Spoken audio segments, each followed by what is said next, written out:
Hi, everybody. I'm Martin Van Dyke, and welcome to another 107 one-on-one. And it is a delight and a pleasure and an honor to be back with one of my heroes, Elvis Costello, who with his band, The Imposters, has just released within the past week or so an incredible album called The Boy Named If. Happy New Year, my friend. How are you? Well, I'm doing pretty good. I just got a piece of very unexpected news just a few seconds ago. Our record just went into the UK charts at number six, Beautiful. which is, Love it. quite unusual for us, in the company of all the Adeles and, Weekends and people like that that are obviously got a big, we haven't been in that sort of place. That wasn't expected. So I think Sebastian Cruz and the guys in the band should be very proud. And Mm. obviously, we hope people will listen to the record. And, these things are momentary. They're passing fancies and in time may fade, as Ira Gershwin wrote. But, you should say, oh, thank you very much. You paid it. You noticed we were here and we have some things to say. And I think this is a good record. Oh, it Getting that it feeling. it truly is. I mean, it's only been out a week, and like so many of your albums, Elvis, I've been listening to it rather obsessively, and I still feel like I'm barely scratching the surface of everything that's going on lyrically and musically. And I'm astounded. I just assumed like somehow you were able to get together with the guys in the band and record in the same room in the same studio, but that's not how it was done at all, I No, understand. a couple of things to say about that, I think, is one is that this band has existed for 20 years. And I think if there's one thing that I have been pleased in some of the commentary that has reached me, is that after 20 years, people are finally acknowledging that Davy Farragher is supposed to be in the Imposters. He's not the replacement for anybody that was in a band with us a long time ago. That was a great band, and it was a great band, particularly for the first 4 or 5 years that we were together. It obviously everybody knows it wasn't always an easy thing to manage, and uh, Davey, on the other hand, is somebody who approaches the instrument very differently, and it influences the way Pete Thomas plays, and therefore it influences the way we all play. The curious thing about this record being recorded from separate places is that we proceeded into the arrangements in a different order Mm. than we normally would, because you would normally rehearse all together, of course, even if you subsequently added parts in separate moments to the basic performance. Here we were obliged to consider a different approach, and I was determined that it didn't inhibit us. And in a funny sort of way, returned Pete Thomas and I to the relationship that we had on our very first records. That is, the relationship of the drums to the flow of the words. The Mm. words, there being a lot of words in some of my early records, and there being many songs on this record where that is also the case. The relationship of the rhythm and the voice is almost the rhythm section as much as the bass and the drums are the rhythm section, which Mhm. frees Davey to be much more expressive, showing that he can both lay it down and he can also get into those interesting, harmonies just as well as the next person. He has tremendous musical intelligence. He's also a really wonderful singer, and our voices blend well. We've had wonderful singers singing with us over the last few years, and we recorded with those singers, Kitten Karai and Brianna Lee, on Look Now. For this record, I wanted to keep it within the band for this sound of my voice with itself, track sometimes with Davey on top of that, sometimes with Sebastian added to that. Other than that, the only other guest on the record is Nicole Atkins, whose vocal really lights up My Most Beautiful Mistake. But each of us speaking in turn meant that the arrangements came together differently than they would if we had been all in one place. Steve Naive would always be the first to add a counter melody. Now he was the last. And it meant that he had a different space in which to play, and he played incredible things throughout the record. And I had a little space to play a bit of guitar, so maybe there was a trade. Mm, mm. Is there one? Which song did you write first for this album? And is that chronologically important to you, where the first song that comes together is sort of No, like no. leads I you mean, through the I think pathway? sometimes I'm just writing songs at first, and I'm not really thinking this is an album. And then But in this particular group, I had a few of the titles and a few sketch lines that I might have been carrying around for a little while. But having arrived back home from a tour in March 2020, when we necessarily had to curtail the tour and everybody head home to home base, Sebastian Chris and I, our co-producer, we were actually working on three records at the same time, and none of them were called The Boy Named If. We were working, we had almost completed Spanish Model, which was something that had been in the works for 2 years secretly, which was a remix of the Attractions this year's model backing tracks with a cast of Spanish-speaking singers replacing my voice. It sounds a crazy idea if you've never heard it, but it was such a joy to do, to encounter so many willing, good-hearted, good-humored singers. Some of them young women at approximately the age I was when I wrote those songs, reversing the perspective of my lyrics. People like Draco and Vito Paez, who really brought like a really individual humor to the way they adapted. I also had been recording in Helsinki and Paris in the February of 2020, and I had really almost an entire record of music, very different to what I would record with the Imposters. Some of it very odd sounding rock and roll that I recorded on my own. Some of it almost like chamber music that I recorded over 2 days in Paris with a beautiful ensemble of French musicians and Steve Naive.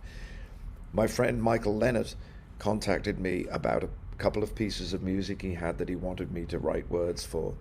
And I liked them so well, I made a deal with him. I'll complete them if you let me put them on my record first, because I need these pieces to make a record.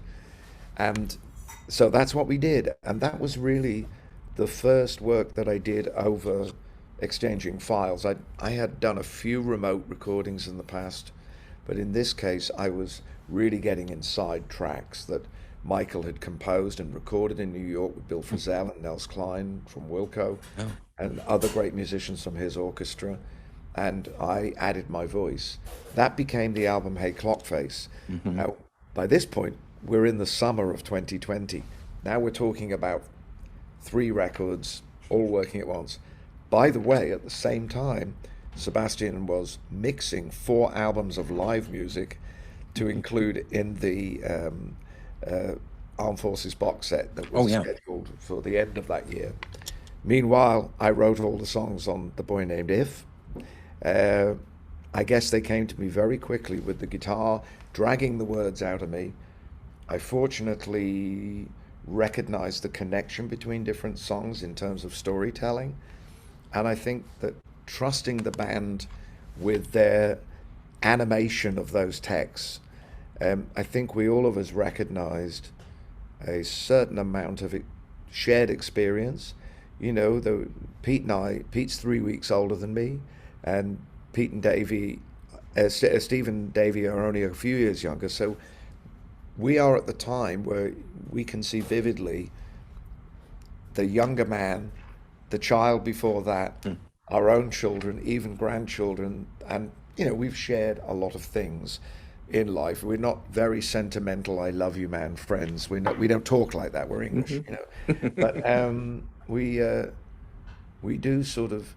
We have experienced things like the loss of parents. My mother died a year ago after we completed this album. So it does tend to give you the measure of life. And I'm sort of, without being too serious about it or too premeditated, I think the accumulation of the songs is from leaving the wonder of childhood to looking back at some of your more disgraceful actions without really any shame. I mean, that's the last song of the record is an old scoundrel looking back, and he's still longing for this woman who he betrayed, So Mr. Crescent, the final track. Yeah. So I understand there's a song that you got inspiration from a film, which I just absolutely loved. I saw it in one of our art house theaters here in Southeast Michigan twice. The film Cold War, is that right? You got some inspiration from that film?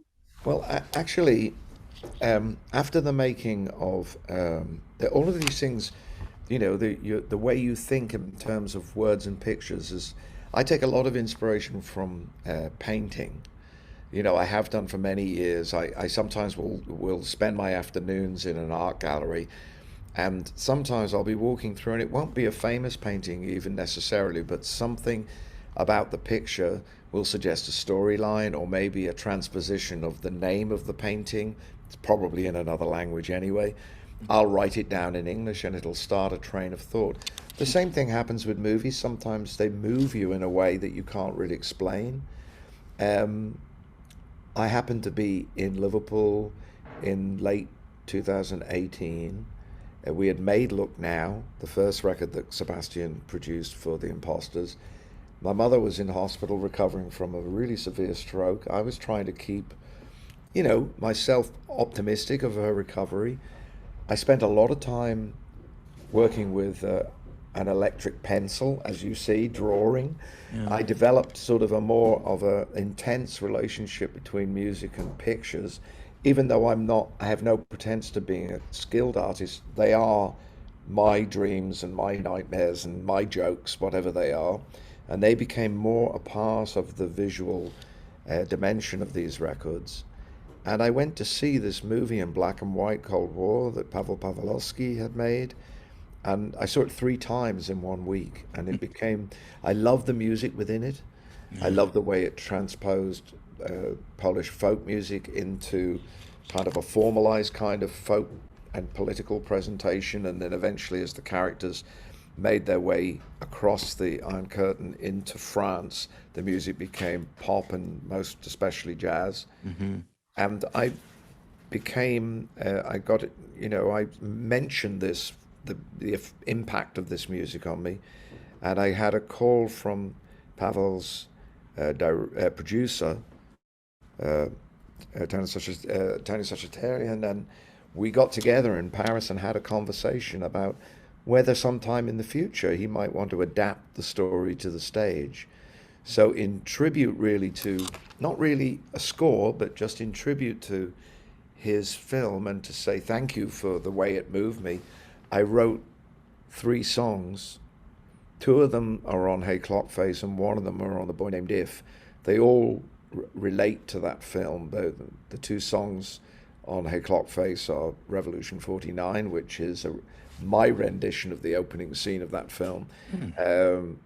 I Do Zula's song, which is the name of the lead character in Cold War, is a representation of the closing scene of Cold War, and the difference on The Boy Named If relates to an exchange between the 2 main characters that hinges on the final line of my song, although the story of my song is a different one to the one that is contained in. Wow. You know, it's the way one artist's work influences another. It's not plagiarism. It's a much more convoluted, much more creative process.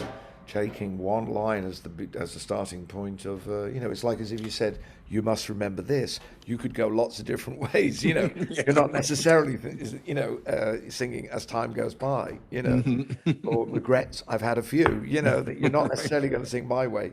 Most people would be put in mind of what the next line is, but people frequently subvert Shakespeare or the Bible, you know, to write songs. They turn phrases that are familiar to all of us, that are in common language, and turn a new story on that, because that common language, like As I Walked Out This Morning, is a common opening in folk songs, you know. Yeah, yeah. Elvis, before we have to let you run, I mean, we're broadcasting here from Ann Arbor. This is where the Stooges were born. And I've read a few things over the years that I don't know if you're in real close touch these days with Iggy Pop, but I know that you've got a good relationship with him, and he had some encouraging words for you back in the He day did. He when you put his first arm came around me. to The first night America. I was ever in the United States, I ended up at his show with the Sales Brothers. He happened to be playing the club I was playing a couple of nights later. And you can imagine arriving in America for the first time at 23. I just wanted it all to be exciting. And of course, what could be better than finding a nightclub with Iggy Pop playing in it? You know, that couldn't have been more like a perfect entrance into America. Of course, last year, I think it was, or maybe it was the year before, I think it actually was 2020, because we lose track now. My wife went to Miami. My wife, Diana Krall, went to Miami to record with Iggy and Thomas Dutronc, a French artist, and they did a record together. So I was sending big regards to Iggy through Diana. She had a wonderful time. They looked like they should be in a band together. The two of them with straight blonde hair, they looked so great together. Yeah. Thomas, not so much. Thomas looked like he came by a speedboat, but we'll let him off. But definitely, Iggy and Diana in a band together, that's a scary proposition, believe me, much more than you imagine. Because her style of music that she's known for is you would never imagine those two people together. They get along famously. And we're listening to Iggy's radio show on the BBC and thinking, how great is this? He plays all the music. He plays Yeah. all the music. He sees no boundary. And that's why the Stooges were so free. If you see Jim Jarmusch's wonderful film, Gimme Danger, they talk about being at the record store in Ann Arbor, listening to Albert Ayler and John Coltrane. Did they sound exactly like those people? Of course not. But it gave them a sense of freedom and dimension that meant that he could reach out. All the stuff that Iggy has done in his career has been fascinating to me, and I love the records he did in French. Yeah. So guess what? When we recorded that song, that album, Hey Clockface, we got a request from the French company. Is there any chance you could do one of these songs in French for the French market? I said, I think I know the person I'm going to call.